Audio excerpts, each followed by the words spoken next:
अगर आप मनाली घूमने आ रहे हो तो आसपास की लोकल साइट सीइंग के लिए आपको 1 से 2 दिन निकाल के रखने पड़ेंगे। मनाली में आपको कौन सी जगहें देखनी चाहिए, कौन सी जगहें आप अवॉइड कर सकते हो, इन जगहों पे कैसे जाना है, आपको कहाँ रहना है और आप कहाँ कहाँ खा सकते हो, ये सारी इंफॉर्मेशन हम इस वीडियो में कवर करने वाले हैं। इसलिए पूरा वीडियो जरूर देखना और हमारे प्रयास को सपोर्ट करने के लिए चैनल को लाइक और वीडियो को सब्सक्राइब करना मत भूलना।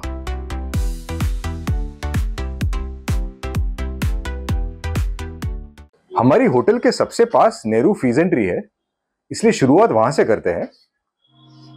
नेहरू फीजेंट्री एक छोटा सा जंगल है जिसमें हिमालयन मोनल का ब्रीडिंग सेंटर भी है, लेकिन ब्रीडिंग सेंटर पे जाने से पहले एक सैर जंगल की कराते हैं। फीजेंट्री के बाहर ही ये देवदार का पेड़ का क्रॉस सेक्शन है, लगभग 500 साल पुराना है। यहां सेल्फी खिंचवाना मत भूलिएगा।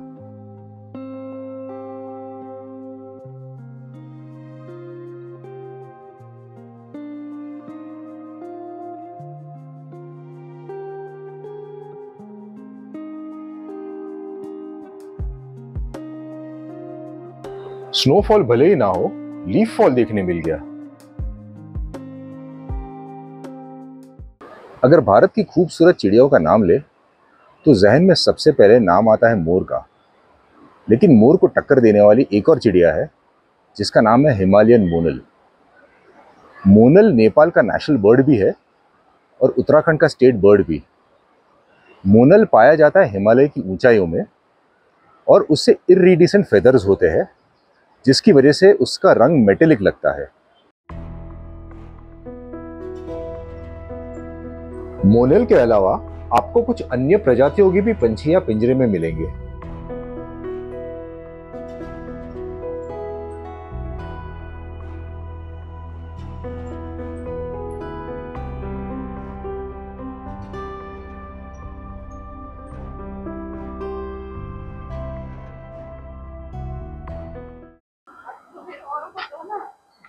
ये वो लिंगड़ी है जिसकी सब्जी हमने कल खाई थी।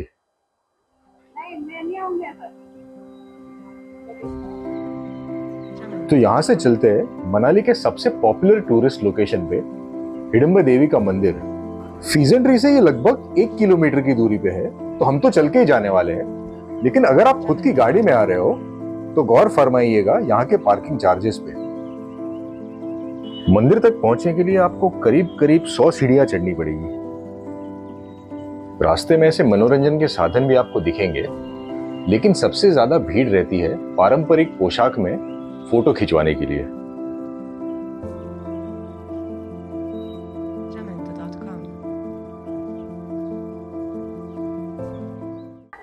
अगर आपने महाभारत पढ़ी है या देखी है तो आपको हिडंबा के बारे में पता ही होगा।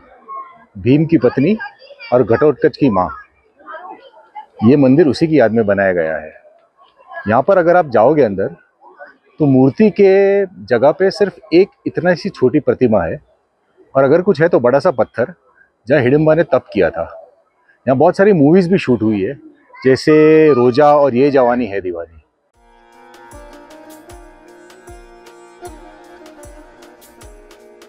आठकुनी आर्किटेक्चर और पगोड़ा का आकार, अब तक तो आप इस स्टाइल से एकदम वाकिफ हो चुके होंगे। यहाँ पहले पशुओं की भी बलि दी जाती थी, लेकिन अब वो प्रथा यहाँ रही नहीं है। लोग मानते हैं कि हिडंबा का ये एकमात्र मंदिर है, लेकिन उत्तराखंड में भी एक हिडंबा का मंदिर है। शॉट तो मुझे दरवाजे का चाहिए था, लेकिन मेरी इच्छा नहीं हुई हिमाचल के फहद फाजिल को कहने की कि भाई फ्रेम से हट जा। हिडंबा देवी के मंदिर से बाहर निकल के ही घटोत्कच का मंदिर है। यह परंपरागत मंदिर नहीं है, सिर्फ एक पेड़ है जिसके नीचे लोगों ने भिन्न भिन्न औजारों का चढ़ावा चढ़ाया है।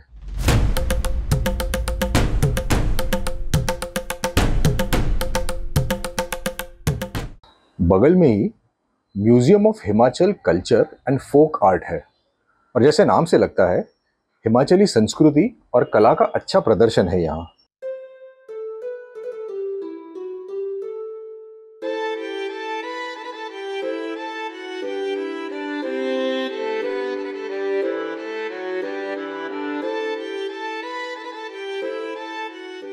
यहां से हम चलते हैं मनु ऋषि के मंदिर की तरफ, जो 1.5 किलोमीटर की दूरी पे है, इसलिए हम चल के ही जाने वाले हैं। रास्ता बहुत इंटरेस्टिंग है, पूरे हिप्पी कल्चर का एहसास आपको दिला देगा।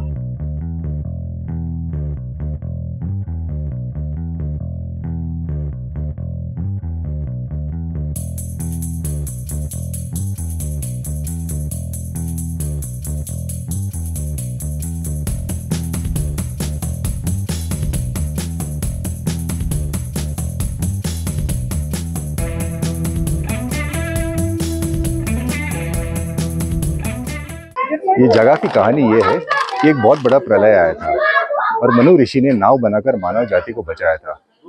ये कहानी नोआज ऑफ आर्क की कहानी से बहुत मिलती जुलती है। ये जगह का नाम पहले मनुवालय था, यानी मनु का निवास स्थान, जिसे आज हम मनाली कहते हैं। भले आप पौराणिक कहानी को मानो या ना मानो, यहाँ के व्यूज बहुत ही सुंदर हैं।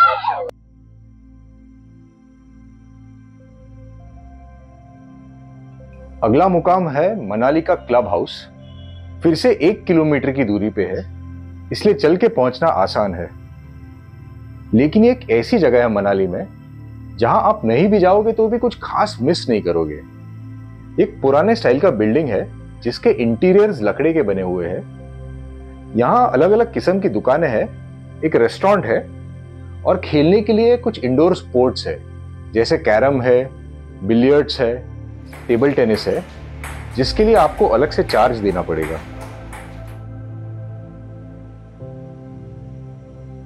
यहां से बहते हुए पानी के व्यूज अच्छे हैं, लेकिन ऐसे व्यूज तो आपको मनाली में कई जगह मिल जाएंगे। और हाँ, एक स्टैंडर्ड सेल्फी स्पॉट भी है।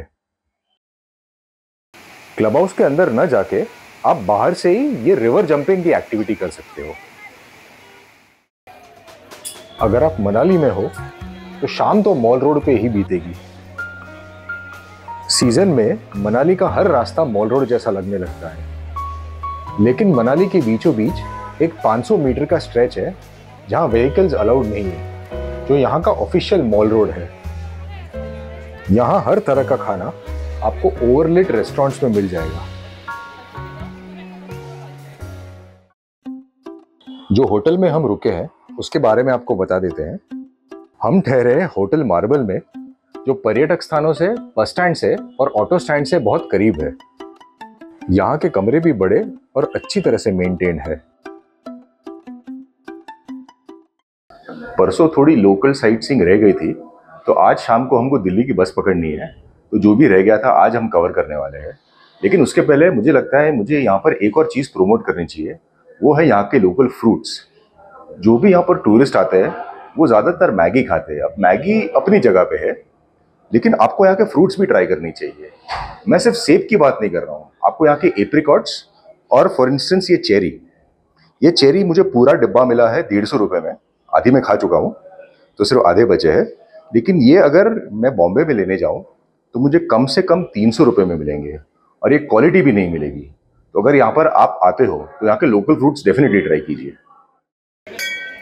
आज का हमारा पहला मुकाम है वशिष्ठ मंदिर, जो वैसे तो 3 किलोमीटर की दूरी पे है, लेकिन थोड़ा चढ़ के जाना पड़ता है, इसलिए हमने वहां के लिए ऑटो कर दी।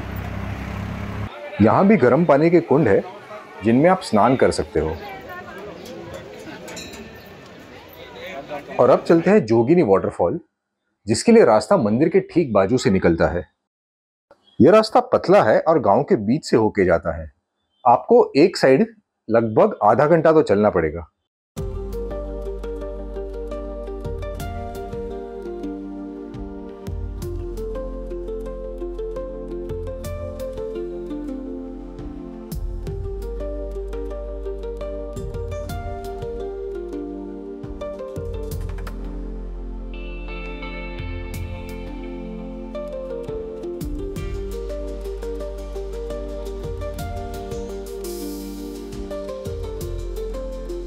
रास्ते में कूड़े फेंकने वालों के लिए ऐसे ऐसे बोर्ड है कि आपने जिंदगी में कभी भी अगर रास्ते पे कूड़ा फेंका होगा तो पढ़ के आपको शर्म आ जाएगी।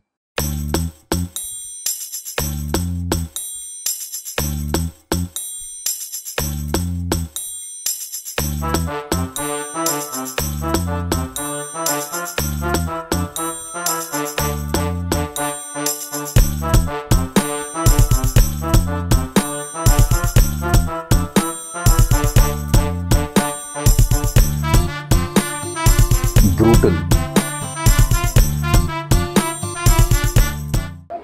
जो साउथ के वाटरफॉल्स होते हैं उनको देखने के लिए आपको बारिश के बाद ही जाना पड़ता है, लेकिन हिमाचल के वाटरफॉल्स आप मई के महीने में भी देख सकते हो। हिमालय का बर्फ का पानी नीचे उतर के वाटरफॉल बनता है।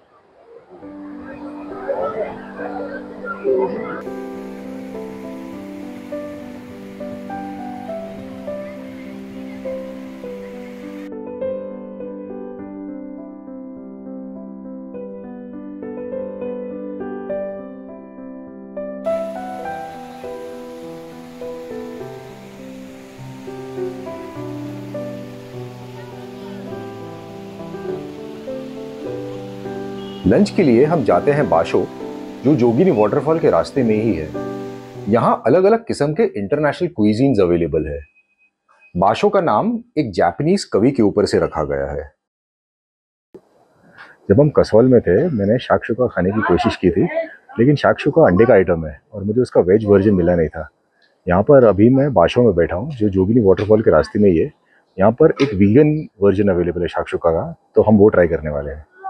शाकशुका एक अरेबिक वर्ड है जिसका मतलब होता है मिक्सचर, यानी अलग अलग चीज़ें मिक्स करके जो आइटम बनाते हैं। यहाँ पर है हमस, ये है ग्रेवी जो बनाई है फूल गोभी से, साथ में है इजरायली सैलड, फ्रेंच फ्राइज और पीटा ब्रेड।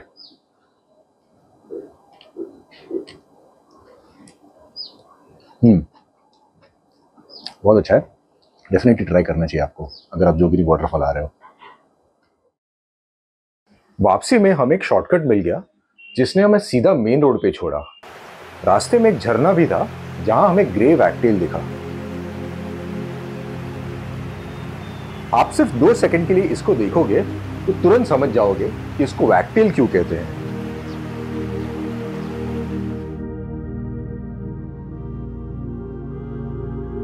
लंच के बाद चलते हैं वन विहार, जो मॉल रोड के एक सिरे पे है। ये एक गार्डन कम नेचर पार्क है और सबसे ज्यादा भीड़ आपको यहाँ पर बच्चों के खेलने की जगहों पर और बोटिंग में नजर आएगी।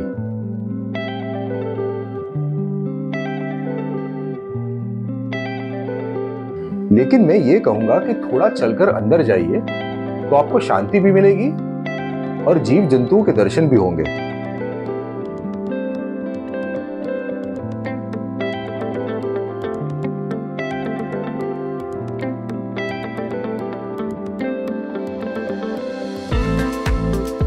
वन विहार के सामने ही रास्ता है जहां पर यह बौद्ध मंदिर है।